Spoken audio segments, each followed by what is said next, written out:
خدا کلام.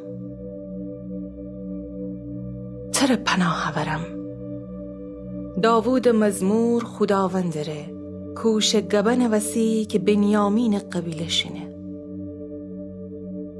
ای یهوه می خدا تر پناه ورم، مره جهمه و کسانی که مره دنبال کنه دی نجات بدن و خلاص کن. نکنه که شیر من استن مره درجین ورجین کنید و می جان پارماره کنید و کسی نیسته که مره نجات بده.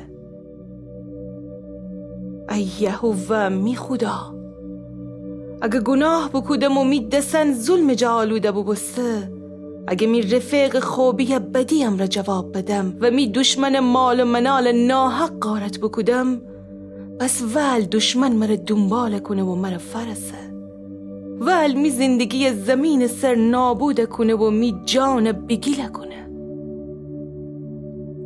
ای خداوند تی خشم امره ویریز و می دشمنان غضب کودن جلو بیز. می وسی ویریز ای کسی که عدالت حکم بکودی، ول تمام قومن تی ورجه جمع بید و تو تی بجور جاجیگاه درون بینیش. خداوند مردمان داوری کنه. ای خداوند می درستکاری وسی به می داد فرز، جه خاطر که می دیل و زون ایتایه. ای خدایی که عادلی سی و دیلن و فکرن جوا خبری، شرور آدمان شرارت جبین ببر، درستکار آدمان پابرجا بکن. می سپر خدایه که راست دیلن نجات ده.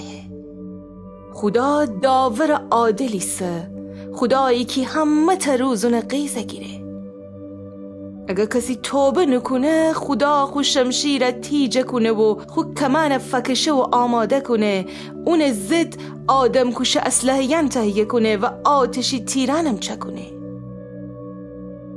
تی حوث بمنه و کسی که شرارت امر شکم و سده، فتنه مرا حامله ببسته و از این دروغ زیه، چاله کنه و اون جلفه کنه و دکفه و چادرون که خودش بکنده بو، اون فتنه وگرده خودش سر و اون ظلم و ستم اون سر تا نخوره.